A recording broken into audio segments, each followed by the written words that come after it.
आप लोगों से मेरी रिक्वेस्ट है कि अभी तक अगर आपने मुझे यूट्यूब पर सब्सक्राइब नहीं किया है तो please hit the subscribe button. It is free and only takes 1 second. Please subscribe and join my channel. उस हुंकार के गूंजते ही शायद द्वार के मुख से लेकर उसके अंत तक मौजूद हर कण में बिजली कौंध गई थी. नीचे जो भी हो, हमारे योद्धा तैयार थे. एक एक कर सभी नीचे मौजूद एक झील में जा गिरे. धरती के तल पर मौजूद झील का ठंडा पानी किसी के भी शरीर में सिहरन पैदा कर देती. वो सब तैरते हुए पास मौजूद जमीन तक पहुंचे. सबने अपने वेटसूट्स उतारे और उन्हें अपने बैग्स में पैक करके अपने कॉम्बैट गियर पहन लिए. आगे खूब अंधेरे सुरंग में से आवाजें आ रही थी. हवा में मीथेन इतनी थी कि बिना मास्क के उनमें से कोई भी शायद एक पल भी जिंदा न रह पाता. अपने मास्क के फिल्टर चेक कर लो, बिना उनके एक कदम भी नहीं चल पाएंगे. जब धीमान ने अपने टीम मेंबर्स से एक एक पिस्टल लेकर शौर्य, संजय और हेमंत की तरफ बढ़ा दिया. बंदूक चलाना आता है? Safety of, load, cock and fire. तुम्हें इसकी जरूरत पड़ेगी. शौर्य और संजय ने बंदूकें ले ली, लेकिन हेमंत ने न जाने क्यों उस हथियार को हाथ तक नहीं लगाया. अमेजिंग मेजर, ये लिखिए. हेमंत ने सुरंग के कोने में उग रहे एक फंगस नुमा चीज की ओर इशारा किया. क्या है ये? Of your quadriceps unilateralis. इसे जॉम्बी एंड फंगस भी कहते हैं. ये जगह पूरी की पूरी इनसे ढकी हुई है. इनका यहाँ होना ही इतनी सारी मीथेन की वजह है जो ज़मीन से होते हुए वो पूरे वातावरण में फैलने लगी है. मैं एक सैंपल चेक कर लेता हूँ. हेमंत ने फोर्सेप्स से जमीन पर मौजूद एक फंगस को उठाया और अपने बैग में मौजूद जिप बैग में से उस वेताल के शरीर से उखाड़े गए उस रेशे को निकाला. फिर अपने बैग से पोर्टेबल माइक्रोस्कोप को निकालकर उन दोनों को आमने सामने रखकर उनकी तुलना की. ओह माय गॉड, इस जगह पर मौजूद और उन जीवों पर मौजूद वो रेशे एक ही हैं. मतलब इस फंगस का और उन जीवों के बीच कुछ तो रिश्ता है. मेजर, हमें जल्दी करना होगा. मुझे एक लाइव सैंपल चाहिए. कैसे भी करके हमें उनमें से किसी एक का एक जिंदा सैंपल लेना होगा. तुम्हारे पास ये सब इक्विपमेंट्स कहाँ से है? जब मसानों से अपनी जान बचाकर उस गांव से भागा था तो बस कुछ कपड़े और ये औजार साथ ले आया था. साइंटिस्ट के हाथ में बंदूक अच्छी नहीं लगती मेजर. मैं बुद्धिजीवी हूँ, योद्धा नहीं. मेजर धीमान की समझ में आ गया था कि इस वक्त अगर उन सब में से किसी की जान सबसे कीमती थी तो वो था बस. हेमंत के इर्द गिर्द सिक्योरिटी पेरीमीटर बनाओ. आगे कुछ भी हो, किसी भी हाल में हमें इसे सुरक्षित रखना होगा. शौर्य और संजय, तुम दोनों मेरे साथ रहोगे और बाकी टीम हेमंत को क्लोज प्रोटेक्शन देते हुए हमारे पीछे चलेगी. Am I clear? Yes major. सिर्फ 30 मिनट है हमारे पास. आज अगर मृत्यु भी आई तो उसे इंतजार करना होगा. Let's go. जमीन के इतने नीचे बनाए गए सुरंग आज वक्त की मार सह सहकर बड़ी बड़ी गुफाओं में तब्दील हो चुकी थी. पैरों के नीचे चरमराती हड्डियों का शोर चाचा की बताई हुई कहानी बयान कर रही थी कि कैसे सैकड़ों की तादाद में संतों ने उन जीवों को लेकर समाधि ले ली थी. उन्हीं में से एक संत शायद काफी वक्त तक जिंदा था. हाथ जोड़े ध्यान में लीन, ऊपर से नीचे तक भभूत में नहाया हुआ वो शरीर ठीक उनके सामने था. नीचे पड़े हड्डियों के टुकड़ों में से कुछ हड्डियां हेमंत ने उठाकर अपने बैग में रख ली. शौर्य ने हाथ बढ़ाकर उस संत को छुआ तो देखते ही देखते उसका पूरा शरीर रेत की तरह हवा और जमीन में मिल गया. शायद उस संत ने समाधि में लीन होकर अपने प्राण त्याग दिए थे, पर उनका शरीर आज तक उसी अवस्था में उसी स्थान पर मिट्टी होकर भी डटा हुआ था. वो जो भी था, उसकी आत्मा तो कब की मुक्त हो चुकी थी. बस उसके शरीर को आज सदियों बाद मुक्ति मिली थी. थोड़ा और चलने पर रास्ता खत्म हो गया. पैरों से टकराकर नीचे गिरते पत्थरों की आवाज की दिशा में सबने देखा तो नीचे असंख्य मात्रा में बेताल सोए पड़े थे. उनके आसपास मौजूद गुफाओं के उस भूलभुलैया के उस माया जाल में हजारों लाखों की संख्या में मांदों का एक जाल बिछा था. इतनी तादाद में असंख्य मात्रा में मौजूद जीवों को देखकर एक बात साफ हो चुकी थी कि हमारी दुनिया के नीचे एक और दूसरी दुनिया थी। ये तो बहुत सारे हैं, इतने की गिनती कर पाना भी नामुमकिन है। शौर्य ने हेमंत को हैरानी से देखा। मैं सही था, ये तो पूरी की पूरी एक सभ्यता है। हेमंत की आंखें फटी की फटी रह गई थी। बनारस के धरातल में मां गंगा की गोद के नीचे इतिहास का क्रम विकास का एक अनदेखा अध्याय छुपा था। मेजर, किसी भी हाल में सरकार को रोकना होगा। हम एक पूरी की पूरी सभ्यता को नष्ट नहीं कर सकते। I understand your sentiment Hemant, पर ये हमारे लिए खतरा बन चुके हैं। अगर हमने इन्हें नहीं मिटाया तो ये हमें मिटा देंगे। ये सालों से यहाँ मौजूद हैं, फिर पहले कभी इन्होंने हम पर हमला क्यों नहीं किया? सोचिए मेजर, अभी क्यों? और न्यूक्लियर बॉम्ब गिराने से भी क्या होगा? उससे तो सिर्फ ऊपर मौजूद वेताल या फिर ये जो भी हैं सिर्फ वही मारे जाएंगे, पर बनारस तो पूरा का पूरा तबाह हो जाएगा। यहाँ ज़मीन के इतने नीचे क्या उसका असर होगा? हेमंत सही था, जमीन के इतने नीचे बॉम्ब बेअसर होता। You will need to call it off major. Shaurya ने भी हेमंत की आवाज में आवाज मिलाई। 20 मिनट में जो कर सकते हो करो, बॉम्ब को कॉल ऑफ नहीं कर सकता। संजय ने बंदूक मेजर की ओर तान दी। पागल हो गए हो क्या? ये क्या कर रहे हो? मेजर धीमान की टीम ने भी अपनी बंदूकें शौर्य, संजय और हेमंत की ओर तान दी।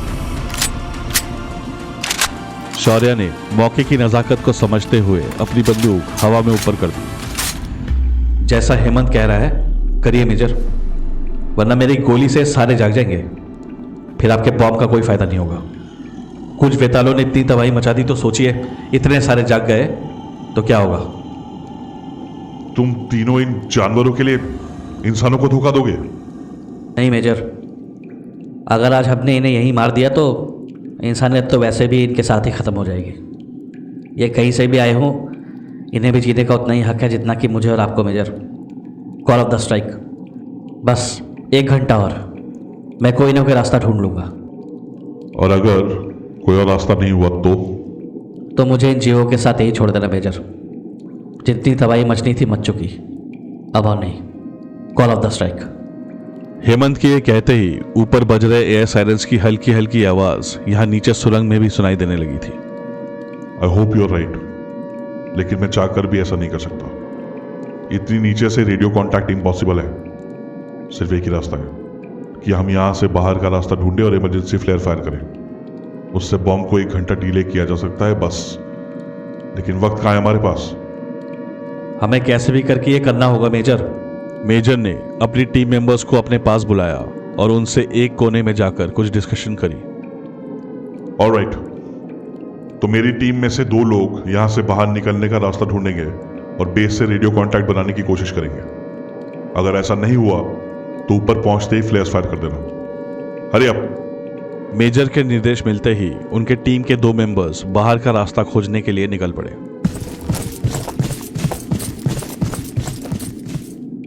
हेमंत, टाइम नहीं है। अगर टीम को बाहर निकलने का रास्ता नहीं मिला तो बॉम्ब के धमाके से तो बच जाएंगे, लेकिन उसकी वजह से जो वाइब्रेशंस होंगी उनसे ये जीव पक्का उठ जाएंगे और इतनों से हमारा लड़ पाना मुश्किल ही नहीं नामुमकिन है। तो जो करना है जल्दी करो। मुझे नीचे सो रहे उन जीवों में से एक का सैंपल चाहिए, बस एक बाल का रेशा। मेरे मन में एक सवाल है जिसका जवाब उन रेशों में छुपा है। हेमंत की बात सुनकर मेजर ने अपने बाकी बचे हुए 2 साथियों से रस्सियों के जरिए नीचे जाने को कहा। ध्यान से जाना और ख्याल रहे इनमें से कोई भी उठना नहीं चाहिए। मेजर की बात सुन वो दोनों रस्सियों के सहारे नीचे बनी खाई में उतर गए। उनमें से एक ने अपनी बंदूक कसकर पकड़ ली दूसरे को कवर देने के लिए, और जैसे ही दूसरे बंदे ने उस जीव के शरीर से रेशे को निकालने के लिए फोर्सेप को उस जीव की त्वचा के पास ले गया तो एक अजीब सी बात हुई। ऐसा लगा मानो उसकी त्वचा के बाल एकाएक हिलते हुए उसे ही देख रहे हो। ऊपर खड़े देख रहे हेमंत, शौर्य, संजय और मेजर धीमान के लिए वक्त मानो थम सा गया था। सारी आवाजें बंद हो गई हों और पूरी दुनिया एकांत में चली गई हो। सिर्फ जमीन और नीचे धरती के गर्भ से हल्की हल्की सी आती आवाज के सिवाय। उस रेशे के कटते ही सारे के सारे जीवों ने एक साथ करवट बदल ली, मानो उन सब ने ही कुछ महसूस किया हो। गनीमत थी कि उनमें से कोई भी जीव उठा नहीं था। ऊपर खड़े उन चारों की थमी हुई सांसें एक बार फिर से चल पड़ी। नीचे गए दोनों बंदे रस्सी के सहारे धीरे धीरे दोबारा ऊपर वापस आ गए।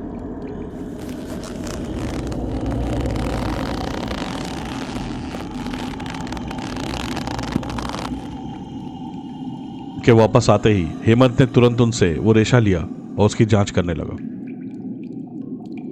Unbelievable, is this even possible? क्या हुआ? इस रेशे को देख रहे हो मेजर? और अब गुफा से लिए गए फंगस को देखो। मेजर ने थोड़ा करीब जाकर उसे गौर से देखा। ये तो एक जैसे लगते हैं। लगते नहीं है मेजर, ये एक ही हैं, ऑफियोकॉर्डिसेप्स यूनिलैटरलिस। ये इनके शरीर के बाल नहीं बल्कि वही फंगस है जिसे हम इस गुफा में देख रहे हैं। और एक बात, यहाँ भारी मात्रा में बैसिलस थोरेंजियसिस बैक्टीरिया भी मौजूद है जिसे यहाँ होना नहीं चाहिए। जानते हो इसका मतलब? मेजर ने अपना सर ना में हिलाया। क्रम विकास के दौरान इस फंगस और इन जीवों के बीच एक सिम्बायोटिक रिलेशनशिप बन गया। मतलब कि दो अलग अलग प्रजातियों के बीच का एक ऐसा रिश्ता जहां दोनों को एक दूसरे से फ़ायदा होता है। और एक बात, मैंने अंदर आते वक्त यहाँ मौजूद कुछ हड्डियों के टुकड़े उठा लिए थे। ये हड्डियाँ 3520 सालों से यहीं मौजूद हैं। ये कोई जीव या दूसरे प्रजाति नहीं है मेजर, हम हैं। हम हैं मतलब इंसान? हेमंत की बात सुनकर सब हक्के बक्के रह गए थे। क्रम विकास के दौरान इंसान की कई प्रजातियां आई और गई, जैसे कि निएंडरथ्रल्स, होमो इरेक्टस, होमो हैबिलस, होमो फ्लोरेंसिस और डेनिसोवांस। इंसान की ये सारी प्रजातियों और हम में, मतलब कि होमो सैपियंस में काफ़ी समानताएं होने के बावजूद भी हम उनसे अलग थे। पर इनकी हड्डियों की बनावट बिल्कुल हमारी जैसी है। मैं आसान भाषा में आपको समझाता हूँ।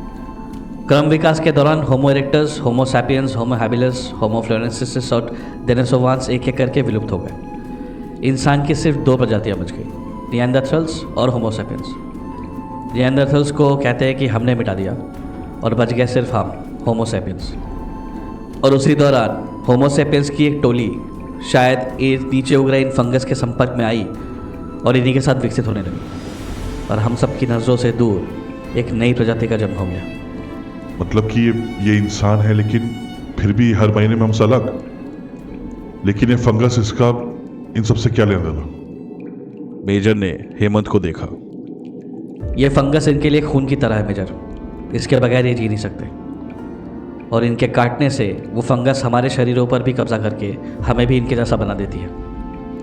शौर्य, चाचा की कहानी सच थी, बस थोड़ा सा चेंज है। शौर्य ने हैरानी से हेमंत को देखा।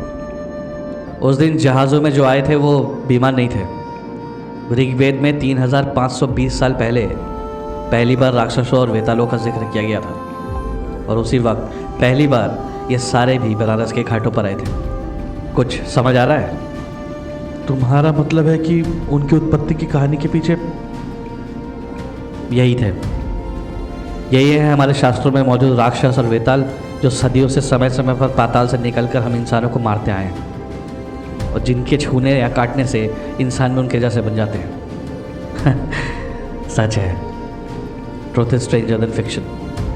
सत्य कल्पना से भी अधिक अद्भुत होता है। तो क्या अब भी तुम यही कहोगे कि हमें इन्हें नहीं मानना चाहिए? मेजर ने हेमंत से पूछा। दुश्मन ये नहीं है मेजर, और ना ही फंगस, बल्कि बैसिलस थोरेंजियसिस बैक्टीरिया है जो इस जगह में धीरे धीरे बढ़ रही है। आपको पता है ऑफियोकॉर्डिसेप्स यूनिलैटरलिस को ज़ॉम्बी एंड फंगस क्यों कहते हैं? क्योंकि ये फंगस अपने होस्ट के दिमाग पर पूरी तरह से कब्जा कर लेता है। वैसे तो आज मौजूद फंगस सिर्फ चींटियों के दिमाग पर ही कब्जा करते हैं, लेकिन ये वेरिएशन बहुत प्राचीन है। बैसिलस थोरेंजियसिस बैक्टीरिया ऑफियोकॉर्डिसेप्स यूनिलैटरलिस फंगस का काल है। ये जो मीथेन भरी पड़ी है ना इस जगह में, ये इसी फंगस की वजह से है। इस वक्त इस बैक्टीरिया और फंगस के बीच में जंग छिड़ी हुई है और उस जंग के बीच में हम इंसान फंस गए हैं। ये फंगस इन जीवों के द्वारा आपस में कम्युनिकेट करते हैं। एक जीव पर भी वार हुआ तो सबके सबको पता चल जाता है। हाई मेंटालिटी के बारे में सुना है?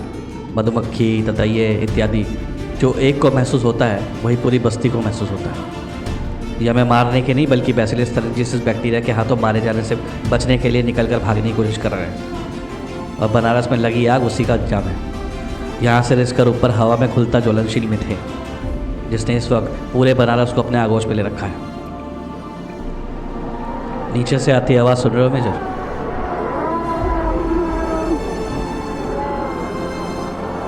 आपसे एक और बात पूछनी थी। इंसान पर जब खतरा मंडराता है तो वो किसे याद करता है? भगवान। राइट। और जब हाइफ पर खतरा होता है तो क्या होता है? रानी जाग जाती है, शौर्य ने जवाब दिया। फंगस के साथ मिल जाने की वजह से इनकी सभ्यता हाइव मेंटालिटी पर काम करती है मेजर। तो अगर ये सब हैं तो रानी भी होगी, और अगर वो जाग गई तो प्रलय होगा। किसी भी हाइव में रानी का आकार सबसे बड़ा और उसकी ताकत सबसे अधिक होती है, और उसकी सेवा में तत्पर सैनिक सबसे विध्वंसकारी होते हैं। बनारस के ऊपर हवा में उड़ते वो शक्तिशाली जीव रानी की रक्षा में तैनात वेताल हैं, जो काशी के पूरे आसमान पर कब्जा कर उसकी रक्षा करने की कोशिश कर रहे हैं। इसीलिए हमारे फाइटर्स भी नाकामयाब हो रहे हैं, और चाचा की तरह वो इंसानों को बदल कर अपनी तादाद और बढ़ाते जा रहे हैं। कुछ बड़ा होने वाला है मेजर। शिट। मेजर की आंखों में एक अजीब सा भय उभर आया। क्या हो मेजर, आप एकदम से घबरा क्यों गए? हेमंत के पूछने पर मेजर ने अपनी घड़ी की ओर देखा। मेरी टीम ऊपर नहीं गई। मैंने उन्हें इस पूरे सुरंग में जगह जगह पर बॉम्ब रख करने का ऑर्डर दिया था। मैंने एक और बात छुपाई है तुम सबसे। मेरी टीम ने इस जगह के एग्जैक्ट कोऑर्डिनेट्स बेस को रिले कर दिए होंगे अब तक। अगले 20 मिनट में एक 20 किलो टन का न्यूक्लियर बॉम्ब हमारे दिए गए कोऑर्डिनेट्स पर गिरेगा। शौर्य, संजय और हेमंत मेजर की बात सुन स्तब्ध थे। ये आपने क्या किया मेजर? अगर हेमंत की बात सही हुई तो ये बॉम्ब इसका अंत नहीं होगा बल्कि प्रलय की शुरुआत कर देगा। ये सुरंगें जब बनाई गई थी उस वक्त ही कई किलोमीटर तक फैली थी, तो सोचिए आज 3500 सालों में कितनी फैल चुकी होंगी। इसका अंजाम मालूम है आपको? पूरा का पूरा बनारस ढह जाएगा मेजर। ऊपर तेज होते एयर साइलेंस का मतलब था कि बॉम्ब अब कभी भी गिर सकता है। आपको यहाँ से बाहर निकलने का रास्ता मालूम है ना मेजर? मेजर ने अपनी जेब में से एक वायरलेस डिवाइस निकाला और हेमंत को दिखाते हुए जवाब दिया। हाँ, मेरे हर टीम मेंबर के पास ये डिवाइस है जो जमीन के नीचे में रास्ता ढूंढने में मदद करती है।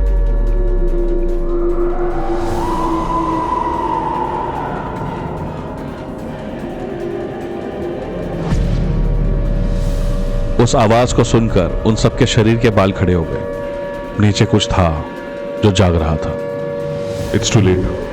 हमें यहां से निकलना होगा। नहीं, कुछ तो तरीका होगा इसे रोकने का। हेमंत, कुछ तो बोलो भाई। शौर्य की आंखों से टपकते उन आंसू का हेमंत के पास कोई जवाब नहीं था, सिवाय एक श्लोक के। अश्वत्थामा परिद्रोण कृपः करण चापरान एतान नाहन्तुमिच्छामि घनोत्तपि मधुसूदन। जीवन में कुछ चीज़ें ऐसी होती हैं जो हमारे बस में नहीं होती, उन्हें बदलना संभव नहीं होता। ऐसी चीज़ों को स्वीकार करने का मतलब है उनसे लड़ने या उन्हें रोकने की कोशिश छोड़ देना और ये समझ लेना कि ये चीज़ें होनी ही थी। हमें बनारस छोड़ना होगा शौर्य, और कोई रास्ता नहीं है। शौर्य चाहता तो नहीं था, लेकिन उसके पास और कोई रास्ता भी नहीं था। हरी। सबके सब मेजर के पीछे पीछे दौड़े। वक्त नहीं था और नीचे से आने वाली आवाज तेज हो रही थी। What the hell? ये क्या किया तुमने? भागते भागते संजय का पैर एक पत्थर से टकराया और गलती से गन चल गई।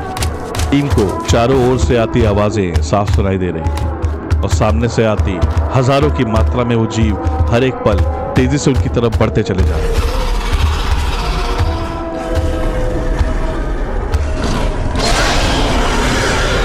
Defensive positions. Fire at will. Fire at will.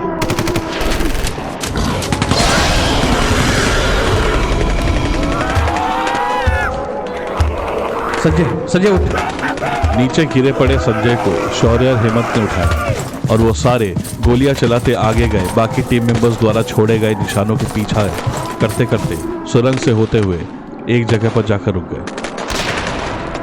जहां कई 100 फीट ऊपर एक छोटे से द्वार से हवा में उड़ते हेलीकॉप्टर से नीचे लटकती रस्सियां उनका इंतजार कर रही थी। पर एक बार में से 3 ही लोग हार्नेस के सहारे वहां से निकल सकते थे। तुम तीनों यहाँ से निकलो, मैं अपनी टीम के साथ इनको यहीं रोकता हूँ। नहीं मेजर, आपका यहाँ से निकलना ज़रूरी है।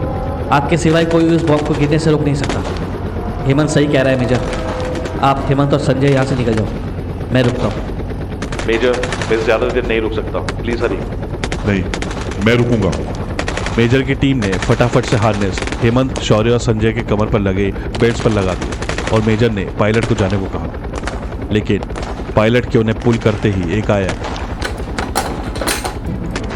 सॉरी मेजर, लेकिन बनारस को आप तीनों की जरूरत है।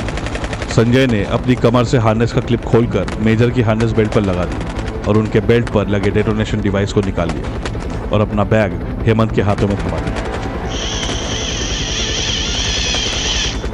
संजय संजय संजय संजय संजय संजय। हवा में ऊपर जाता शौर्य सिवाय चिल्लाने के और कुछ भी नहीं कर सकता था। उसका साथी, उसका दोस्त वहीं पीछे छूट गया था। नीचे खड़े संजय के चेहरे पर बस मुस्कान थी और सामने हजारों की तादाद में बेतालों की फौज।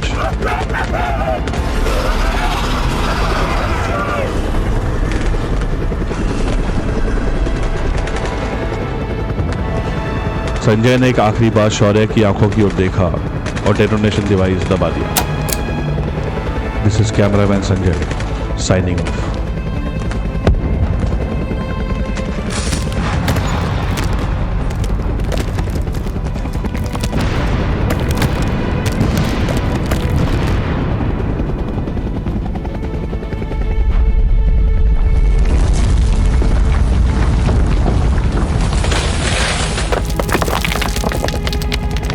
बॉम्ब के फटते ही पूरी की पूरी गुफाएं और सुरंगें ढहने लगी और सुरंग का मुंह भी एक बार फिर से बंद हो गया।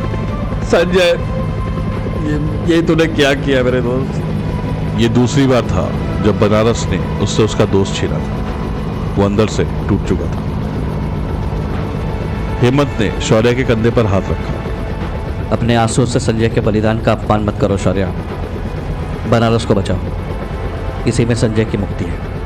शौर्य ने अपने आंसू पोंछे और संजय के दिए हुए बलिदान को याद करके खुद को मजबूत किया। गुफा से बाहर निकलकर हवा में लटकते हुए सामने से आते फाइटर प्लेन्स को देखने से वो कोई जेट्स नहीं बल्कि पुराणों में लिखे पुष्पक विमानों जैसे नजर आ रहे थे, जिनमें सवार था ब्रह्मास्त्र। नीचे जमीन पर वेतालों का कोहराम जारी था और हवाओं में रानी के सिपाहियों का।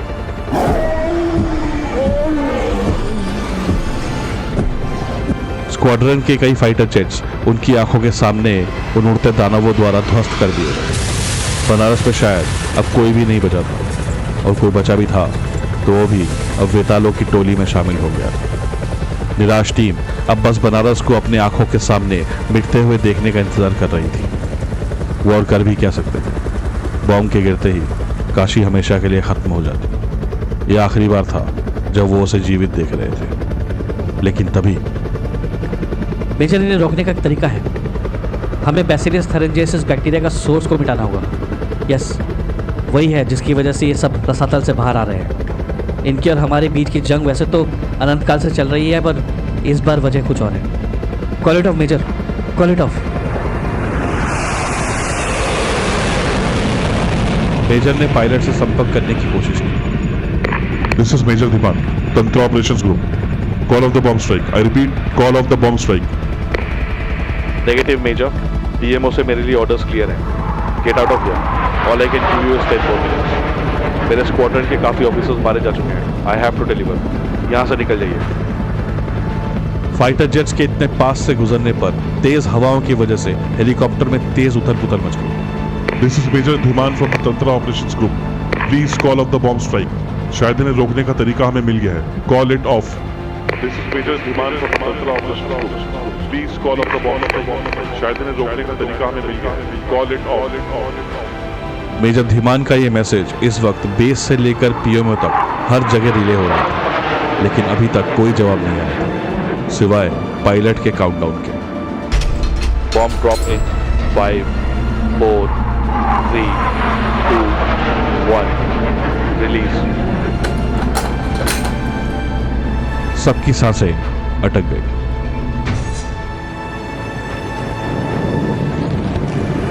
Bomb away. I repeat, bomb has been dropped. Returning to base.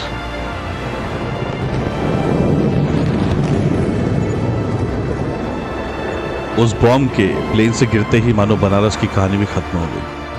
हवा से नीचे धरातल की ओर जाते उस ब्रह्मास्त्र रूपी 20 किलोटन के न्यूक्लियर वेपन के गिरते ही दुनिया के सबसे पुराने शहर काशी का भी अंत हो जाता।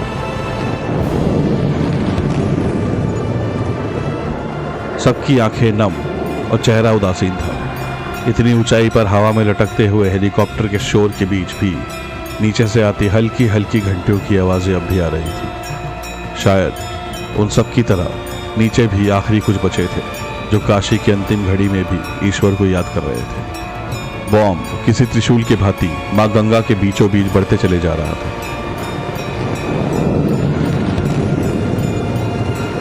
और उनके देखते ही देखते 20 किलोटन का वो न्यूक्लियर बॉम्ब अपने लक्ष्य को भेदने के लिए पानी में समा गया। बस कुछ पल और।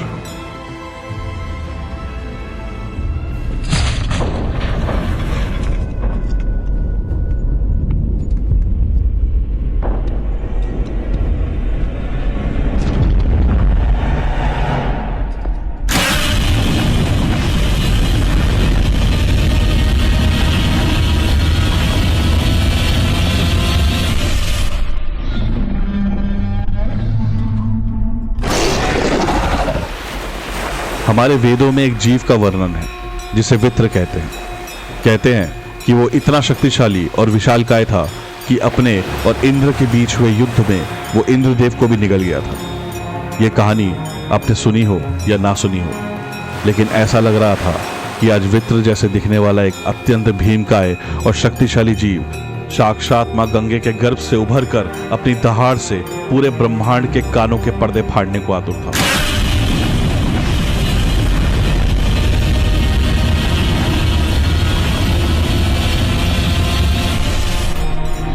20 किलोटन का न्यूक्लियर बॉम्ब मां गंगे की गहराइयों में गया जरूर, और उसको निगला उस जीव ने।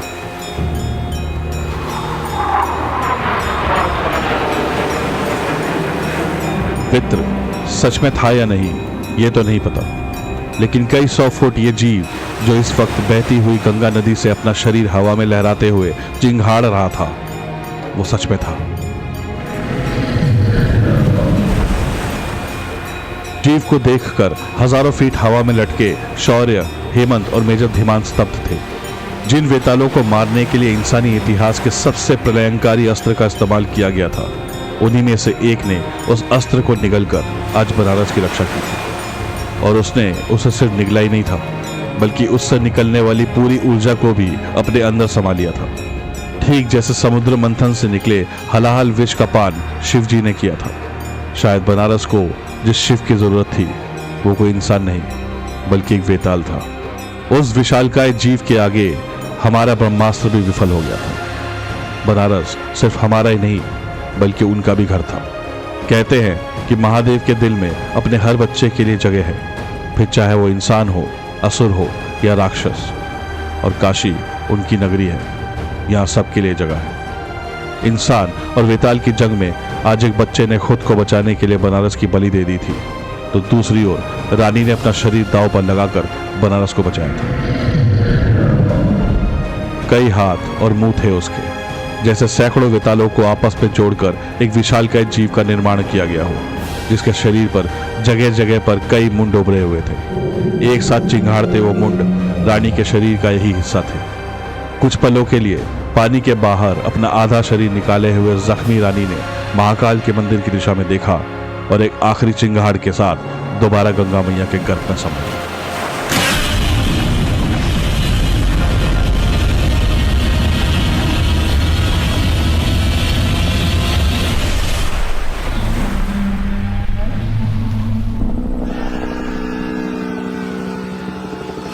सब खुश थे, पर कहानी अभी खत्म नहीं हुई थी। बनारस का इतिहास आज एक बार फिर से लिखे जाना था। आखिरकार मेजर धीमान ने वायरलेस के जरिए किसी भी न्यूक्लियर स्ट्राइक ना करने के लिए अपने वरिष्ठ अधिकारियों को मना ही लिया। पर वेताल हजारों की मात्रा में अभी भी पाताल से बाहर हमारी दुनिया में आए जा रहे थे। भले ही फौज ने बनारस को सील कर दिया हो, लेकिन अगर जल्द ही कुछ नहीं किया गया तो संभव था कि वो उस चक्रव्यूह को भेद कर बाकी जगहों पर भी फैल जाते। मेजर, मुझे याद है कि कुछ सालों पहले सरकार ने गंगा में घुलते केमिकल्स की मात्रा को कम करने के लिए एक बायोपेस्टिसाइड प्रोग्राम चालू करने का फैसला किया था। बैसिलस थरिंजाइसिस बैक्टीरिया उसी प्रोग्राम का हिस्सा था। अगर हमें वो मैन्युफैक्चरिंग फैसिलिटी मिल जाए तो शायद हम इस प्रलय को रोक पाए। ऐसा एक प्रोडक्शन प्लांट यहीं बनारस में ही है। पायलट, मैं तुम्हें कोऑर्डिनेट्स भेज रहा हूँ, हमें वहां ले चलो। मेजर धीमान के कोऑर्डिनेट्स भेजते ही चॉपर घाटों से दूर बनारस शहर के बाहरी इलाके में बने एक औद्योगिक परिसर की तरफ उड़ चला। चॉपर के लैंड होते ही ऐसा लगा मानो वो किसी भूतिया जगह पर खड़े थे। दूर दूर तक कोई इंसान ना जानवर, खाली पड़े उस संस्थान को देखकर लगता था कि वहां से भी सबके सब भाग चुके थे।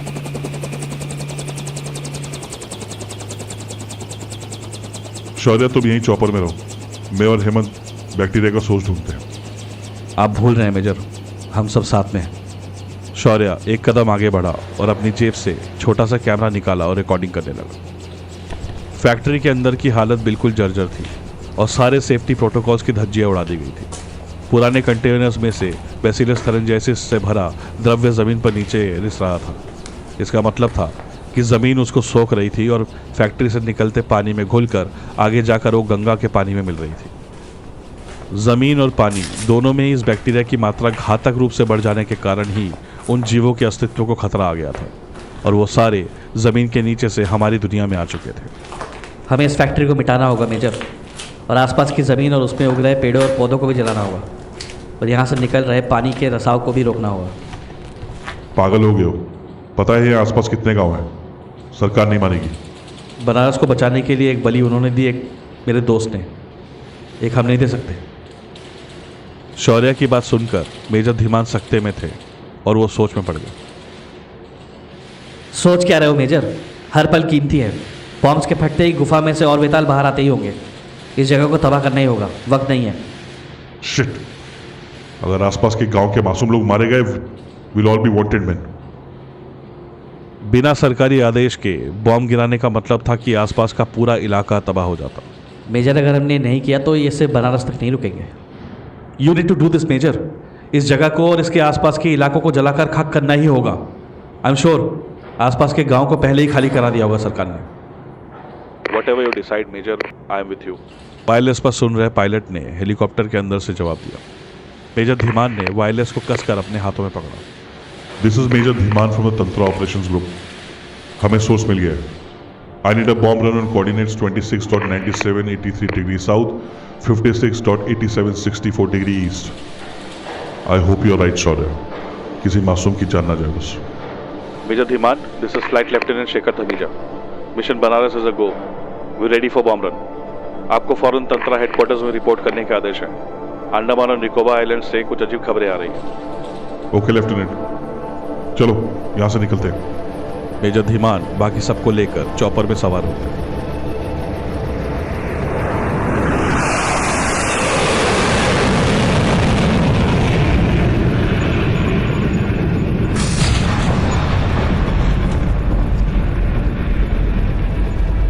फैक्ट्री के साथ साथ आसपास की सारी धरती को देखते ही देखते अग्नि को समर्पित कर दिया गया। ऊपर घाटों पर चलती गोलियों का शोर हर तरफ गूंज रहा था। फैक्ट्री और उसके आसपास के इलाके के जलते ही बैसिलस थरिंजाइसिस बैक्टीरिया का स्रोत भी नष्ट हो गया। लेकिन पानी और जमीन के नीचे फैले बैक्टीरिया की मात्रा कम होने में अब भी कई हफ्ते, कई महीने या फिर कई साल लग सकते थे। फौज ने बनारस को सील कर दिया था और पूरे बनारस को भी खाली करा दिया गया था। जाने अनजाने में हमसे शायद पाताल लोक का एक द्वार खुल गया था, जिसकी वजह से बनारस शहर हजारों सालों से इंसान और वेतालों के बीच छिड़ी जंग की नई रणभूमि बन गई थी। आज भी बनारस के आसमान, पानी और धरती पर वेतालों के साथ हमारी जंग छिड़ी है, जिसका अंत अभी भी बहुत दूर है। शायद अब यही हमारी सच्चाई थी। सदियों से कही गई राक्षसों और वेतालों की कहानियां अब कोई कहानियां नहीं थी, बल्कि जीती जागती एक सच्चाई थी, जहां इंसान और वेताल एक साथ एक ही दुनिया में बस चुके थे, या फिर एक ऐसी कहानी की शुरुआत जिसका अंत पहले ही लिखा जा चुका था। कहते हैं कि पाताल लोक के 8 द्वार हैं। पहला द्वार धरती से दूर किसी दूसरी दुनिया में है, जिसका द्वार देवव्रत के सफर के दौरान पांडवों ने कुरुग्रह पर पहले ही खोल दिया था। दूसरा द्वार बनारस में आज जाने अनजाने खुल गया था। और ऐसे ही कई रणभूमियां हैं जिनका अगला अध्याय शायद हिंद महासागर के एक छुपे हुए छोटे से द्वीप से होकर निकलता था। जाने आगे कौन से रहस्य हमारे इंतजार में है और धरती के नीचे दबे कौन से रहस्य उजागर होने को हैं। 8 द्वार, 8 कहानियां, 8 रहस्य और एक अंतिम लड़ाई कल्कि और उसके 8 योद्धाओं का कली पुरुष के विरुद्ध। वेलकम टू द पाताल लोक यूनिवर्स।